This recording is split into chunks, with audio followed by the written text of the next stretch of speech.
Warning. You are entering a restricted area. Return to where you came from, or be destroyed.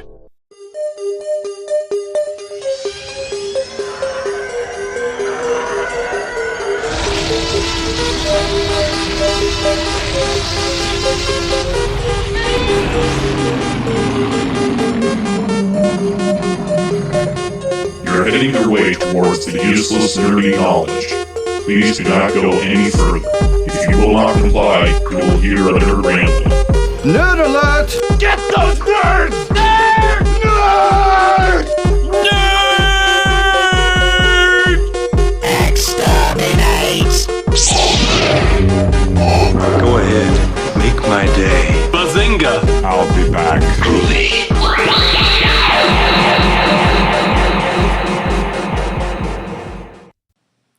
Hello, fellow podcast listeners. Welcome back to another episode of Useless Nerdy Knowledge. And, of course, we're back at it again in October, and the nice little spooky season. And, I figured I would talk about, something, Halloween related, obviously. Of course, with, Halloween Ends, the supposedly final Halloween movie in the Halloween series, and of course we all know with any slasher or horror genre, it's never the end, let's be real here. But I will talk about that hopefully around next week when I see it.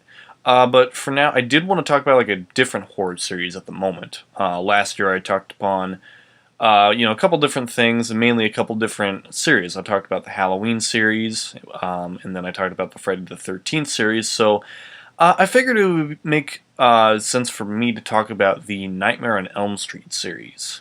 Now, this was a film that came out around 1984 and was directed by Wes Craven. Wes Craven was like a really good director who he even directed Scream, which was like more of something that kind of mocked the horror genre, but was self-aware at the same time. But anyway, Nightmare on Elm Street was definitely one of those horror movies that was really imaginative, but it can definitely be scary because having the fear of being killed in your sleep is actually kind of a really terrifying idea. And considering that even though this movie is over 30 years old or whatever, it still holds up, I think, because even just the way it looks and the atmosphere, the way that different shots are set up, and the way all the different visuals that it gives and the special effects are just top notch here, and they're just incredible even today. It might be a bit dated or just doesn't seem too appealing nowadays, obviously, but I think it's still really great. So the whole plot goes is that there's a killer around, and originally they called him Fred Krueger, but of course the infamous Freddy Krueger became quite a popular icon, I guess you would say, in the horror genre. Obviously, whenever you think of a guy in a brown hat with a red and green striped sweater, and then with a finger knife glove, you automatically think of Freddy Krueger. And of course, the man who played him was nothing but the legendary Robert Englund, and he basically played Freddy Krueger throughout all of the Nightmare on Elm Street movies up to the last one that I believe I'm aware of was the one in 1994, which was Wes Craven's New Nightmare, and then he appeared in Freddy vs. Jason in 2003. We'll get to those in a bit. But basically, with the first one, this focuses more around Nancy Thompson, that's played by Heather Langenkamp, and she does a phenomenal job in this movie. And there's quite a good couple actors in this as well. We got John Saxon, who's a really well-known veteran actor, I guess you would say, and he does appear in a couple more of the Nightmare movies down the line. And we got Amanda Wise, I believe I'm pronouncing that right, who, for me, I only know her because she was the obsessed girlfriend from the movie Better Off Dead. If you haven't seen the comedy Better Off Dead, I highly recommend it. It's one of those surreal comedies that's so obscure, not too many people know about, but it's one of those that I just love watching. It's something my dad and I would love to watch every now and then. But anyway, and then of course with this was also Johnny Depp's very first film. Yeah, that's right. This was his film debut. I'm still shocked even just seeing like a young Johnny Depp in there. It's like, I don't know, it's just something about that is just like really weird, but it's still pretty cool. But basically, the whole thing goes around, that, kids are being, mainly like teenagers are like, being murdered. And, somehow they're doing it in their sleep. The boyfriend is being blamed for her death, for his girlfriend's death because, and all that. There's like one scene where she's like, hovering up in the air. And I don't think that there were any like, well, there might have been wires, but like just the way that they show her like being dragged on the ceiling is just so impressive because like for something like that in 1984 to achieve these effects are just like amazing. It's definitely one of those things where you would have to see it to believe it. But basically the whole idea is that the reason why Freddy Krueger is like going around and killing people, and it's like, how are they doing this in their nightmares and all that? Well, there was a whole thing where, back in, I want to say, when was it? I want to say they said it was like around the 50s or something like that, sometime not too long ago, but Freddy Krueger was, a child murderer. And of course, when he was like held up in court, they've, the court, I guess, for some dumb reason decided, that he was innocent or whatever, and he just basically left. And the parents of Elm Street basically knew, or Springwood, I guess he would say, the parents of Springwood knew that he was guilty, and they just basically tracked him down and burned him alive in his own house, and rightfully so. But of course, with that happening, that resulted in him coming back, and basically, Freddy Krueger was just basically getting his revenge on the parents of Springwood by killing their children. Honestly, not too bad of a plot, really. But the fact that, like, he comes back in their dreams is actually really terrifying. The way that, like, these dreams are set up is, like, something that doesn't exactly make sense, but, at the same time, no dreams make sense. But it's definitely one of those things that's, like, Freddy Krueger would definitely be, like, in charge of, like, what comes up in your dreams, and you would have to, like, either escape from it or find some sort of way to, get out of there. So, the whole idea is that, like, in the movie is that, like, Nancy is trying to, figure out a way to stop him and, basically try to stay awake, drinking coffee, taking, caffeine pills or whatever they are, and, just basically trying to help, her friends out, but, it ends up, going downhill. But, basically she eventually finds a way that, like, figures out that, like, she can bring stuff back from her dreams. Like, eventually, like, down the movie, she actually realizes that she can... she brought back her Freddy Krueger's hat. So she's basically thinking that, maybe I could, get Freddy in my dreams and, bring him back in the real world and then kill him for real. I guess you could say Freddy Krueger is like a second life or something like that. But anyway, that's basically the whole thing, and it's definitely one of those movies where you would need to check it out in order to, appreciate it, because I really like it. The ending is like a bit controversial sometimes because it's like, Wes Craven didn't like the ending that was put out and all that. It's, but I guess it was like one of those things where it's like, there was a possibility for a sequel set up or something like that. I'm not exactly sure. The ending's fine. I don't necessarily care. I think it's a bit eerie that way and maybe a tiny bit goofy in one area. But other than that, it's a fantastic movie. And as for the sequel, Nightmare on Elm Street 2: Freddy's Revenge, lots of fans, including myself, are a bit mixed on this, mainly because it's just really awkward, I guess you would say. But anyway, the whole plot goes, a lot differently. So Nancy is out of the picture, and instead we're left with this guy named Jesse, and who he's basically like the new antagonist in this film. So basically, like, he moves into Nancy's old house and discovers, like, her diary and all that stuff, and discovers that, he's been having nightmares of Freddy Krueger too. And the only interesting thing I could say about this is, like, he's slowly turning into Freddy Krueger in a way. So it's like, basically, Freddy Krueger's trying to find a way to, go back in the real world.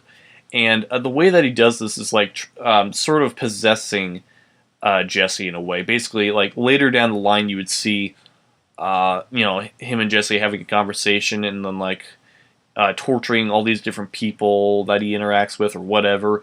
And then eventually, like, Freddy Krueger's, like, knives start to come out of Jesse's fingers, and he, like, tears, like, Jesse's chest open, and Freddy Krueger, like, bursts out of his chest. It is, like, absolutely crazy. And then all of a sudden, he just, like, I guess you could say that, like, Jesse turns into Freddy Krueger, or it's just really weird. It's pretty interesting, really.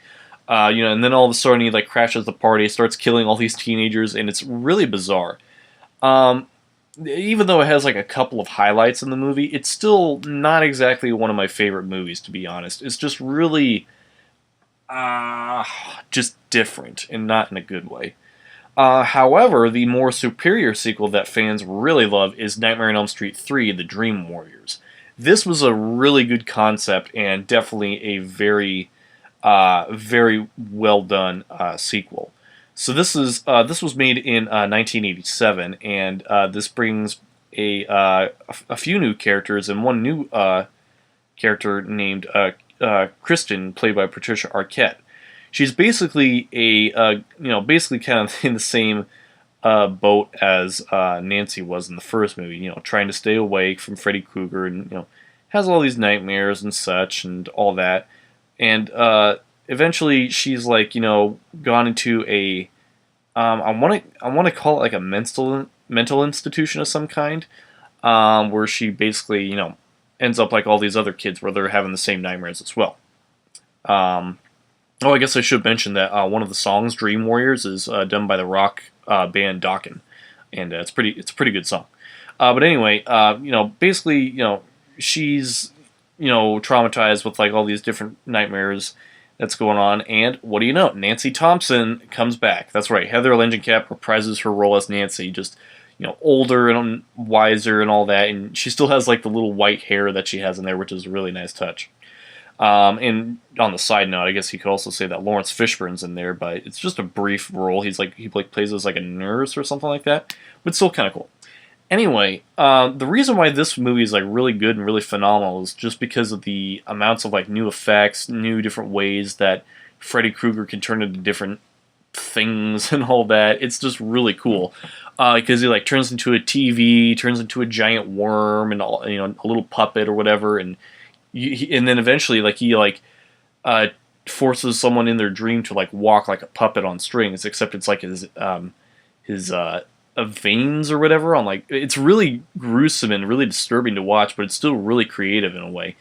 But anyway, one of the other main things is that with Kristen, with her powers, she can actually pull others into her dream, and with these characters, they are able to use things in their dreams, so that way they can fight back. And that's what this film is really good at. Basically having the kids fight Freddy Krueger back with their powers and all that. It's really, really cool. And that's why lots of fans like this, because not only because it's like a better sequel, but the fact that like it gives us characters that we love, that we root for, and we don't get that a lot in horror movies. But for something like this is definitely something great. There's lots of good, memorable moments in there, and it's definitely something that I could appreciate. And debated by most fans, would definitely pick this one out being as the best, if not the very best in the entire series. But then next comes Nightmare on Elm Street 4: The Dream Master, and it's just like I feel like after 3, all the other ones gonna go down the line really. At this time, Kristen comes back, but instead of Patricia Arquette, she's played by Tuesday Knight. And all the other characters, I want to say like 2 or 3 of them do come back from the previous movie, but they're immediately killed off, which is really unfortunate. The only one that's left is this new character named Alice, and she's basically like the new Christian, I guess you would say, or the new Nancy, whatever. I don't know who the genius was that thought it was a good idea to kill off the characters, but once again, they pull a big fat Alien 3 syndrome by killing off the characters from the previous one that we actually liked. But I don't know. So this one is just a bit different. The only thing is that like with every character that gets killed off, Alice is like the one to obtain their powers or whatever in order to fight Freddy Krueger. I don't necessarily understand it, and there's like a couple of interesting kills in there, but there's not a whole lot. again, it's like one of those things where it's like when you watch a whole marathon of these movies, it's really hard to, watch them really. If you're like watching them for the very first time and all that, it's like a different type of thing. But when you watch them again to even like understand it, it's really hard to. And so is the next one here. So Nightmare on Elm Street 5, The Dream Child, is a really weak entry in the series. It's just like really boring, slow paced, and just not really all too interesting. I don't know. I honestly don't know how to describe it. Like, it seems to me that maybe the budget is getting higher for these movies because people are going to see them. Because like you can even see like in the dream worlds that like they're getting more expansive, I guess you would say. But still, it's just like one of those things where it's like really kind of blah. So the whole plot here is that Alice comes back from the fourth movie, and this time she's pregnant, having a baby with this one guy. But in an interesting way, I can give credit for the movie that Freddy Krueger is like putting, for every victim that he kills, is putting like, the souls in Alice's baby because, the baby is probably dreaming inside of her, which makes sense. And basically, Freddy Krueger is trying to manipulate the baby to turn, basically into him. So in a way, with the baby having the dreams, Alice is also seeing all this crazy stuff happening in the awake world, I guess you would say. I can definitely give the movie credit that it is really interesting, but aside from that, it's just not too great, really. And, of course, finally, around 1991, we get the, supposedly final sequel, Freddy's Dead, The Final Nightmare. So with this one, we're left with a kid that has amnesia and is supposedly the last children of Springwood and is, like, left God knows where. And we've left all these other teenagers that are, like, I want to say orphans and all that. This is just one of the lesser, if not the worst of, like, all the sequels. Because it's a gimmick, it's a 3D gimmick, there's all these really dumb... And this is another thing, is that, like, there are some comedic elements that Freddy Krueger pulls in these movies, but I want to say once it went towards, like, 4 all the way down here, with the comedic elements going in a horror movie, it felt less scary and just more goofy and off the wall, really. And this is definitely one of the big examples because there's so many really goofy, bizarre moments and all that. There's like a kid that, loves to play video games and get high, and he pretends that he's in a video game world while he's being controlled by Freddy Krueger with a video game power glove that he has and all that. I don't know, it's just really bizarre and all that. So yeah, and this also explains like of how Freddy Krueger got his powers from these like 3 flying sperm things and all that, but all it is literally just a friggin' 3D gimmick for these things to show up. That's literally all it is. And there's even like a twist at the end that like Freddy Krueger's daughter's in there and blah blah blah. I'm not going to get into that. I feel like maybe you should watch it yourself in order to understand what I'm getting at. But anyway, and then next we have a really more interesting movie in the series, Wes Craven's New Nightmare. Now, this actually takes place in the, I guess you would say, real world, rather than this takes place in the actual, world of how, like, the Nightmare on Elm Street movies are made, rather than the fictional world. Basically, it acknowledges that, all the Nightmare on Elm Street movies are movies, and that, Heather Langenkamp comes back once again, and this time she actually plays as herself. And not only that, but Robert Englund plays as himself, and even the director Wes Craven plays as himself as well, and it's pretty cool. So the whole plot goes is that that the real life Freddy Krueger is like starting to seep out into the real world, and Heather is like trying needs to become Nancy once again to stop him from basically having her son being tormented by Freddy Krueger. And it's kind of interesting, really. It's like slowly turns into Nightmare on Elm Street. It's like very, very slow, but it's still like very interesting in a different way. Even with this, new real Freddy Krueger, he's definitely different and in a way a bit scarier. But other than that, there's not a whole lot else to say about it. It's just different, but not too bad of a sequel, really. Well, if you can call it a sequel. Yeah, I guess you would. Because they even like acknowledge that, like, wait, Freddy's dead. Isn't he dead forever? And blah, blah, blah. But it's still really good, honestly. It really isn't too bad. And then finally, we got ourselves the perfect crossover film, Freddy vs. Jason.